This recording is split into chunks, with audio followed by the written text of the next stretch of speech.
sanobuthongo kodwa siyawukhalima ngegama lika Jesu. Amen. Ngiyacela sivule incwadi uJohn chapter 4.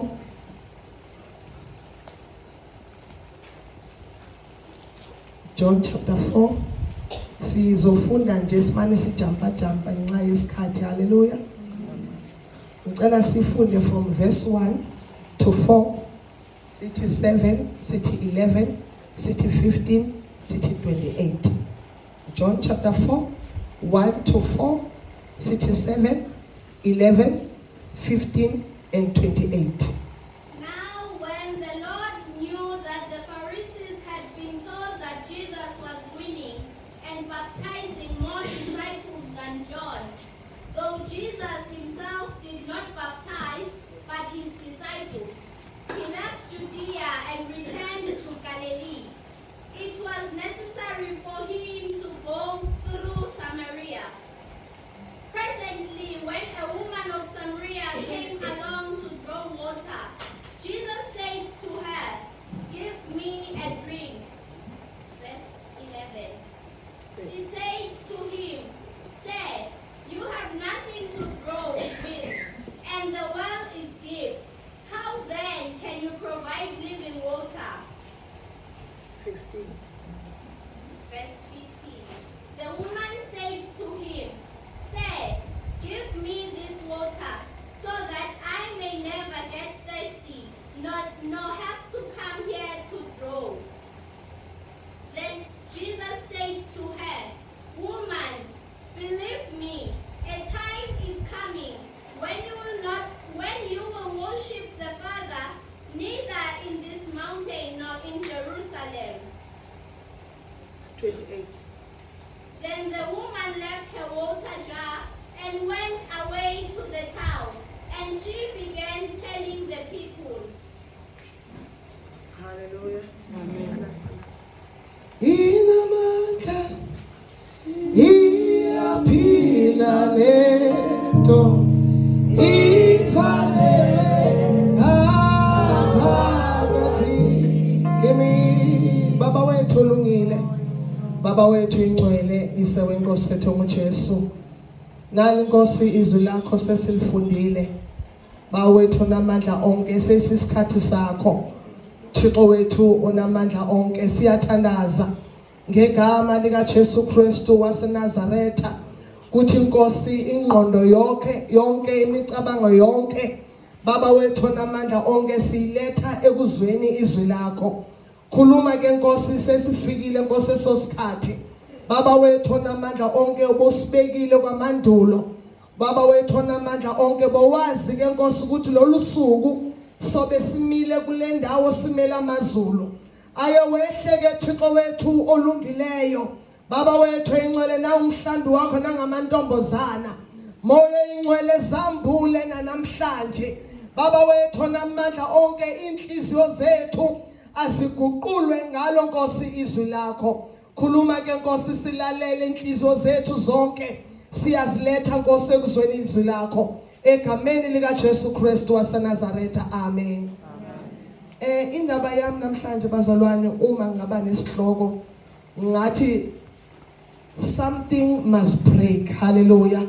Or something must fall off, or something must be left. Hallelujah. Makube khona okuphukayo okanye okushiwayo, ukushiya. Hallelujah. La sifunda khona abangcwele, sifunda ngendaba owesifazana. Lithi izwi likaNkulunkulu ngaseSamaria. Lithi izwi likaNkulunkulu uJesu wathi esuka eJudea funeke ebuyele eGalile. Liba specifically lithi at that time he had to go through iSamaria. Hallelujah. Ngoba it shows beyikhona enye indlela ukuthi uJesu angahamba ngayo. Kodwa because uJesu bekana appointment bekanayo, not a set appointment ukuthi bakhulumile nowesifazana, but because it was a time ukuthi uJesu ayohlangana nalowesifazana eSamaria. Hallelujah. Lithi izwi likaNkulunkulu uJesu uthe esafikile eSamaria waba nokunqanwa waya emlanjeni esithi uyofuna something to drink. Lithi izwi likaNkulunkulu kwaba khona owesifazana naye bekezothatha amanzi.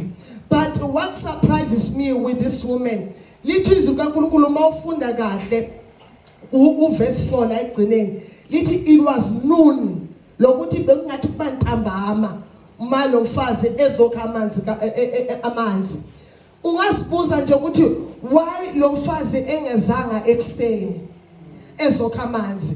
But this woman intentionally, she came at noon to draw water. It means this was the strategy of this woman. Ukuthi uyazi ukuthi ngesisikhathi probably bakhona abantu besilisa abazofika bezofuna amanzi, because abanye bayasuka ekuluseni, abanye bayabuya because they are thirsty from working during the day. So now if banxaniwe, obviously they will come here. So this woman, she knew ukuthi lamadoda ngiwathola ngokuthi nami ngiyele emfuleni ebusuku imikhuba yobumnyama. Hallelujah. Bekazi ukuthi uma ngaya ngesisikhathi ukhona wesilisa engiyomthola. Lithi izwi likaNkulunkulu bekanayo ipot yakhe ahlale ithwele ngoba uyale yena ngelakhe uthi uyothatha amanzi, kodwa siyazi ukuthi uyohlangana nabesilisa ngoba kuyakhona ukuthi bekungu owesifazana one weakness, bekane weakness eyabafana kahle kahle ngoba why eyokha amanzi ebusuku. Lithi izwi likaNkulunkulu wathi efika this time wangatholi enimfana, wangatholi enindoda, wafika wathola uJesu sekakhona sekafikile. Lithi izwi likaNkulunkulu mayefika kuJesu, uJesu uthi wesifazana ngicela ungiphe amanzi. Lithi izwi likaNkulunkulu lo wesifazana wachoma because she's used in playing this game. Uyazi ukuthi ayikho indoda eza iphethe ibhodo lokukha amanzi. So she will play hide and seek. She will play hard to get ukuthi uzumncenge ukuthi akunika amanzi. Lithi izwi likaNkulunkulu lo mfazana wathi Jesu ufuna amanzi uyonatha ngani ngoba awunayo nento yokunatha. Lo mfazi, she was so proud about this pot. Le pot le, it was something that she used. Sisono sakhe lesi. Bekazi ukuthi uma ngiphethe le bonke bazocela la kimi because abanayo into yokunatha.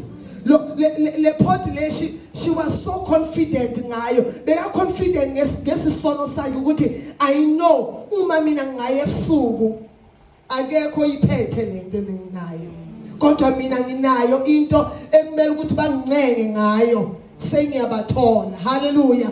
Lithi izwi likaNkulunkulu uJesu wathi wesifazana uma bowazi ukuthi ngubani ocela lamanzi boyocela lamanzi kuye bongeke wome.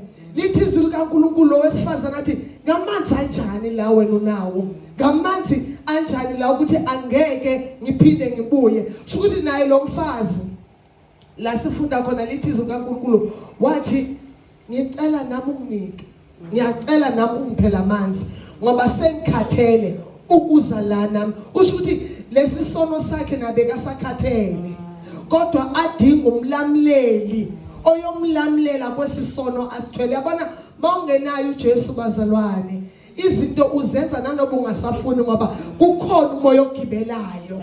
Amadimoni ayakusebenzisa nanoba ungasafuni. Lo wesifazane umuzwa la athi ngiyacela unginike nami lamanzi ukuthi ngingasaphinde futhi ngimbuye kule ndawo. Ukuthi lo mfazi bekenza izinto nanobe bengasafuni ukwenza, bekase eyenziswa ngamadimoni. Haleluya. Kuyenzeka bazalwane nathi zikhona izono asizifuni, kodwa ngoba uJesu asikahlangani nazo sizithola sizenzile. Lithi izwi likaNkulunkulu lo wesifazane wathi uJesu ngicela unginike lamanzi. Bekasakhathele lo mfazi ukuthi now and then funeka ngenza amaqhinga ukuthi ngizothola wendoda. Angeke sengikhathele manje ukuthi ngibhizi ngidlala le game engidlalayo. Ulithi izwi likaNkulunkulu uJesu wathi landa indoda yakho. Why uJesu ezofuna indoda kanti futhi ufuna amanzi. uJesu was showing lo mfazi ukuthi I know what you are doing. I know ukuthi lento oyenzayo is a strategy to lay ukukhogela amadoda. But I'm telling you, even the man that you have, it's not your man. Even nalabo aba5 ukuthi lo mfazi ebesedlule kumadoda ayi5. And uyambona lo mfazi ebengasazenzi, ebengasafuni, kodwa ngoba isono simgibelile. Ebese yenza lento ngoba uSathane emgibelile. Lithi izwi kaNkulunkulu uJesu uthe mayemtshela athi even the one that you have, it's not your husband. Lithi ayifahle imosle. Masithi le pot iyenze ngeclay. Obvious uma iwa iyofahleka. Lithi izwi kaNkulunkulu the pot lo mfazi lo washiya the jar lebekayithwele. Wayishiya wayiyekela wabaleka. Wayemsinini wathi buyani nizobona indoda emtshele konke. Lo mfazi akazange wayithatha le pot wayoyibeka la ku safe khona ukuthi azobuya kusasa azoyisebenzisa. Kodwa izwi likaNkulunkulu lithi the pot amanye ama translation ngicela ukukhuluma ngala translation. Any translation ithi she left the pot. The other one says she put down the pot. The other one says she left the pot. Hallelujah. Usho ukuthi le pot akazange ayibuka ukuthi uyishiya kuphi. Wamani wayiyekela yawa.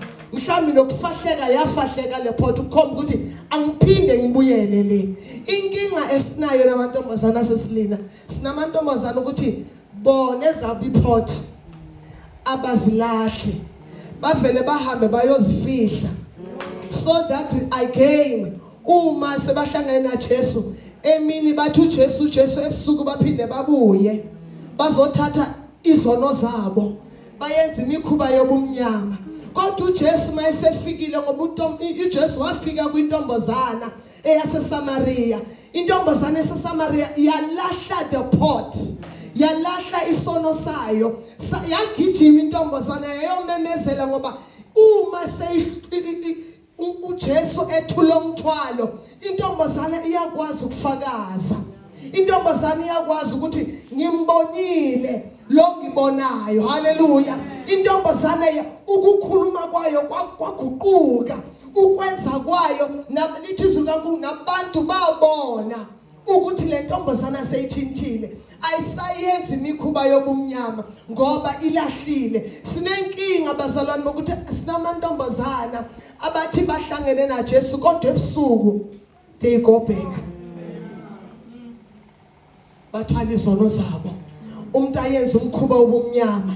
Kusasa futhi uyahamba uyofihla aze enkonzweni azosikhonza. Akhonza bazalwane ngisindisiwe ngintombazana.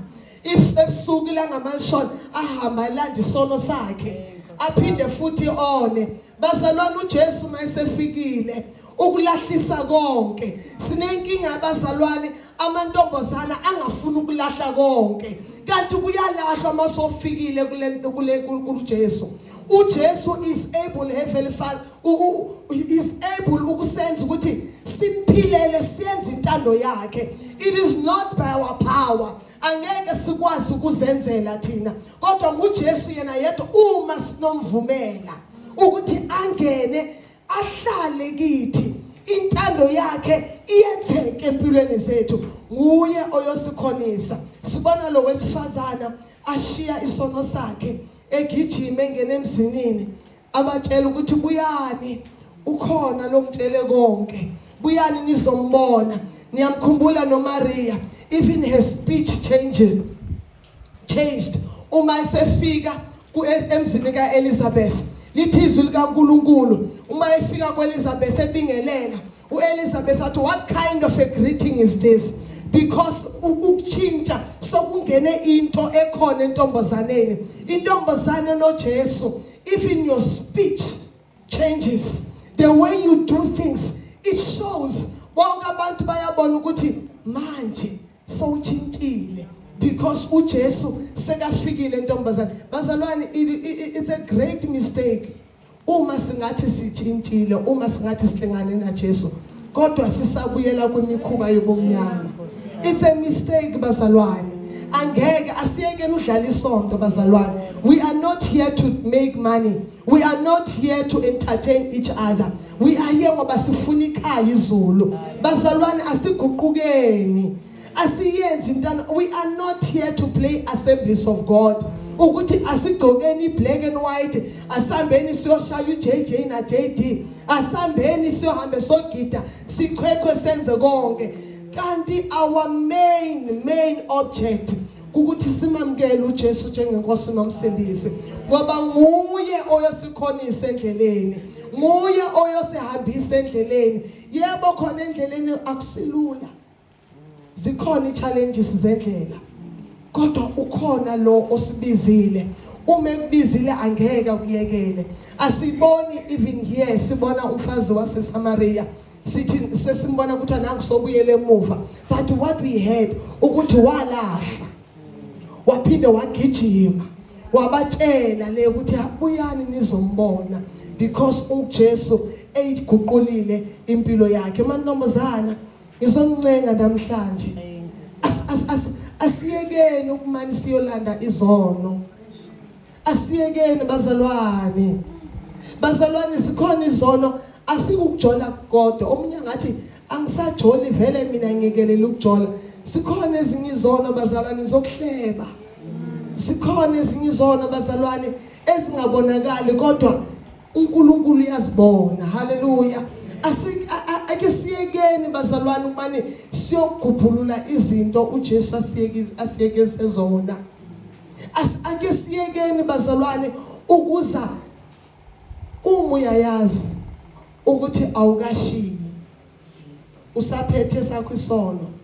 Don't come uzosipretendela. Hallelujah. Don't come and act holy. Uma uyazi ukuthi usenesono sakho sithwele, hlala phansi until uzuthule isisono. Hallelujah.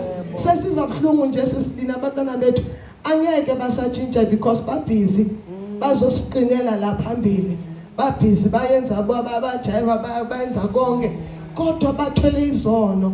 Umntata abe proud ngesono sakhe ukuthi vele mina ayikho indoda edlulayo lakini. Hayi bazalwane, uJesu mayesefikile zonke ziyalahlwa. That is why in my heading I said something must break. Uma into seyiphukile nanoba ungafuni ukuyilanda, seyiphukile ayingeke iphinde ilunge. Hallelujah. Bazalwane, there's a benefit uma umamkela uJesu. Uma izinto kunezibopho uJesu aziqhawulayo empilweni zethu. Sinama generational curses, sinezinto ezivela emakhaya, but uma uJesu mayefikile unqamula konke nezono ezisazenza sibancane singekahlangani noJesu. Uma uJesu esefikile unqamula konke. Lithi izwi kaNkulunkulu uyasigeza sibe mhlophe, nanoba izono zethu bezimpovu okwegazi, kodwa yena uma sefikile siba mhlophe. Hallelujah. Uyasigeza emoyeni. Bazalwane, ngizonincenga ngomusa kaNkulunkulu, asekisishiye, asekusiyekele yonke lemikhuba yobumnyama, yonke into wazi ukuthi awungeke ukhona ukuyenza emini, iyekele. Yonke into owazi ukuthi awungeke ukhona ukuyenza mfundisi ekubukile, iyekele. Yonke into owazi ukuthi uma uyenzile iyolimaza abanye, iyekele. Imikhuba yobumnyama. Bazalwane, uJesu mayesefikile, uJesu mayesefikile uqhawula zonke izibopho, zonke izivumelwano ezikhona phakathi kwakho noSathane. uJesu mayesefikile unqamula konke. Ungasabi. I know uSathane uyathanda ukuhlebela athi wena njengoba wenze abortion, kodwa uJesu mayesefikile uxolela zonke izono. uSathane akuhlebela athi wena soleli nabafana bayi2, unjalo nje uJesu uyakwazi ukubuyisela. Namhlanje ngizokumema, ngizonimema amantombazana ukuthi thatha nango Jesu umenzo wakho, ushiye konke. Nanoba isono simnandi kangakanani, I know simnandi isono. Isono sibukeke ngathi simnandi, kodwa the fruit of sin is death. Hallelujah. Nanoba singaba mnandi kangakanani, kodwa uyekufeni uma uyojabulela ukuona imihla ngemihla. Inkosini busise, amen.